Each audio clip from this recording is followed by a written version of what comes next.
This little guy packs a big punch.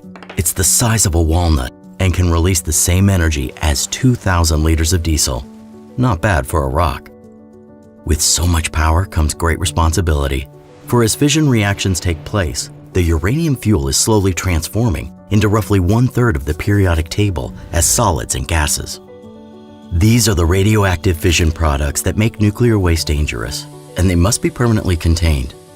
So beyond generating heat, the fuel needs to trap the fission products in place. In FCM fuel, millimeter-sized bits of uranium are trapped in tiny ceramic pressure vessels that can withstand extreme temperatures and radiation. These particles are then encased within a fully dense silicon carbide matrix, somewhat like encasing the fuel in a diamond. Silicon carbide is used for tank armor and has an extremely high melting temperature, far beyond the heat generated by the fuel. It is particularly resilient to radiation and does not chemically interact with other materials in the reactor. If the pellet is fractured, the fuel particles can remain intact as they are smaller than the smallest fragments. The core is assembled with enough fuel and graphite blocks to produce heat through self-sustaining fission reactions.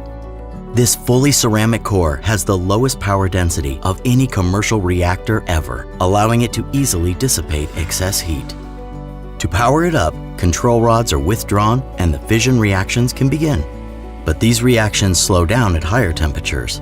So to keep producing power, the reactor has to be cooled. If cooling stops, the reactor automatically shuts down. Helium carries heat out of the nuclear core. It is a harmless, noble gas, completely unreactive and stable. And while somewhat inefficient, it is the safest coolant available. Now, the problem with nuclear fuel is that it continues to generate heat even after the reactor is powered down. It will continue to generate roughly 10% of the original heat for hours and days to come. And if it's not cooled, that heat will pile up. The challenge with nuclear has always been to ensure the reactor does not damage itself when cooling is lost. The MMR can dissipate all excess heat passively and harmlessly into the environment in any scenario.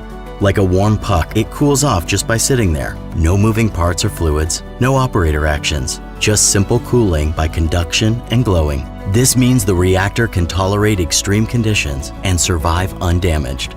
It can deal with complete withdrawal of all control rods. It doesn't need power to operate cooling pumps or emergency systems. The MMR doesn't even need coolant or natural airflow to stay at safe temperatures. It doesn't really need very much at all. Instead of designing elaborate safety systems against particular scenarios, we've designed a reactor that is inherently safe no matter the events. The MMR harnesses the fuel's formidable energy while fully containing its radioactivity during all encountered conditions, be it normal operations, worst-case failures, or permanent storage. This is UltraSafe, the new standard for nuclear safety.